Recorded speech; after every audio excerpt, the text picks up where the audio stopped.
And our top story this hour, major automaking nations criticizing U.S. President Donald Trump's 25% tariff on foreign-made vehicles, are some promising to retaliate with possibly their own tariffs.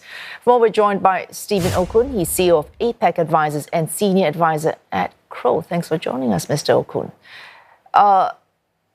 Concern we've heard earlier in the bulletin from Europe and also U.S. car makers as well. But within Southeast Asia, there would be greater concern if car parts more stringently imposed and implemented, if that should also go ahead. Why would that matter to Southeast Asia?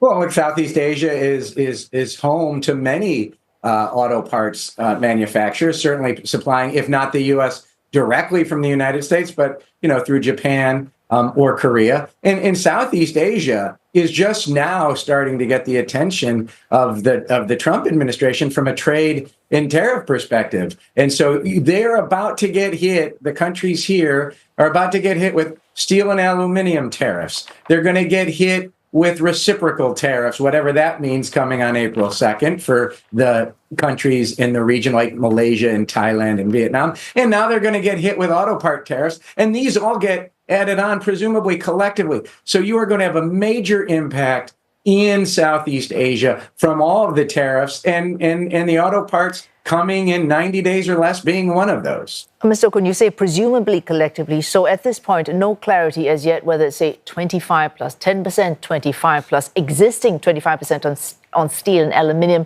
So we do not even know, because it would matter whether you get hit with 25%, 40% or 50%. I mean, the Trump administration, in a way, are making things up as they go along. They're finding different authorities upon which to base tariffs. They're finding different reasons upon which to base tariffs. It used to be more for if there was a dumping of capacity or goods or unfair trade practices. Now they're looking at tariffs if you have a VAT. They can be looking at tariffs if you are infringing upon the U.S. national security, and that could be with, could be things like semiconductors, and then they could hit you with tariffs for everything. So tariffs are now acting in a way as sanctions, and there really is no rule book or playbook that the Trump administration is following. They're writing their own, and that is what is making everything so uncertain in the region and in the whole world, for that matter. Mr. Kroll, in a way, no one should be surprised that we are seeing what we are seeing now. Mr. Trump has advertised his passion for tariffs since his first term, and even before that. This may be, it's intended, maybe one of the, what may come out of all these tariffs. Mr. Trump saying these measures will eventually lead to cars being made in one location. It is, in fact, true now that to make a car, there was a figure that people were citing during the elections. Goes in and out of Mexico multiple times before a car is actually made and sold within the United States. So in a way, Mr. Trump has a point. It might be made more efficient, making a car in the same place. Well, it depends what you mean by efficient in terms of making a car in one place. It's also going to be much more expensive to make a car in one place, if it's possible to do it in that period of time, given labor, given parts, given suppliers. And so you've had built up a very efficient and effective automotive sector first in the United States, Mexico, and Canada, but then throw in Europe, throw in Japan and Korea as well. And he wants to undo all of that. And he wants to have as much manufacturing in the United States as possible. This is what he truly believes. And he truly believes tariffs are the way to bring manufacturing back to the United States. We will see if he's right, and we will see at what cost to the American consumer if he does this. All right, one projection from analysts is Chinese automakers will be the primary beneficiaries of tariffs from Washington. Would you agree with that? No, well, I mean, it depends on which market you're talking about. So if you're looking at the Chinese market and you're looking at electric vehicles in China, that is not going to, the tariffs aren't going to prevent that from happening. Tariffs might prevent the Chinese electric vehicles from coming into the United States, but that also could hurt American electric vehicles who are trying to get into China. So there's certainly that beneficiary.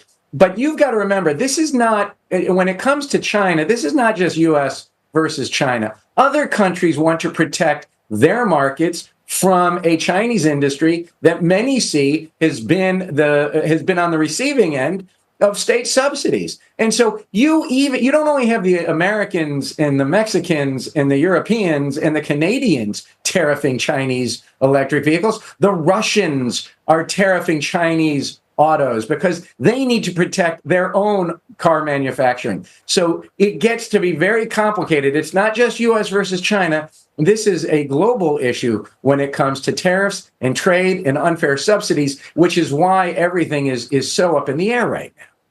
All right, I'm obviously looking for silver linings here, but within the United States, one argument, I think Mr. Trump's officials have said over $100 billion of new annual revenue will be raised from these new tariffs. Given that I do not see much justification for this figure, but even if there were more than $100 billion in annual revenue, is this in fact true? The White House saying tariffs equal tax cuts.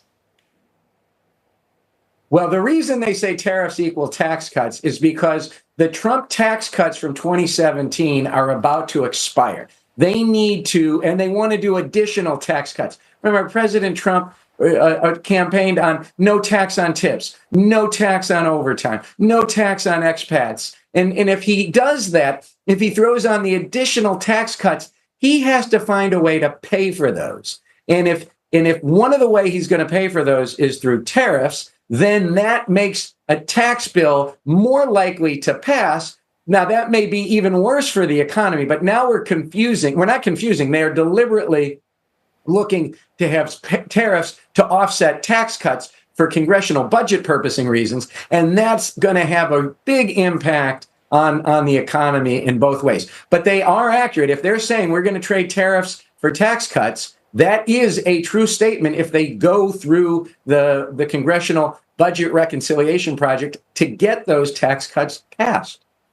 So there may not be much dollar and cents in tax in these tariffs, but there may in fact be legislative sense. So the final question here concerns that if these tariffs were to go ahead, 25% on cars and car parts, beyond 4 to 6 weeks, we're looking at long-term damage to related industries. Let's look beyond 4 to 6 weeks.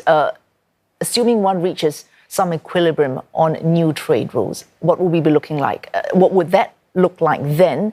How long might we take to get to that hypothetical equilibrium? Final question.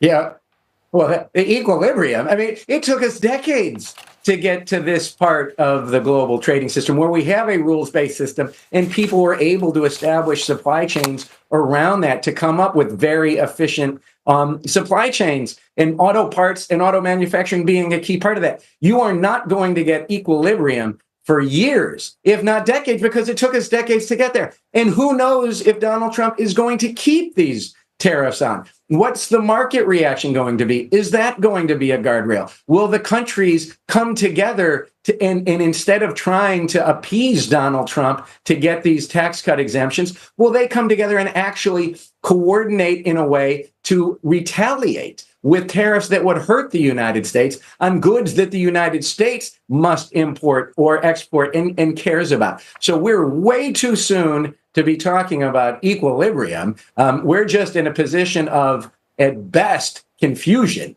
and if not worse than that right now. Of course, we've already heard Mr. Trump coming out to warn the EU and Canada against any kind of collective action. Steve Okun, CEO there of APAC Advisors.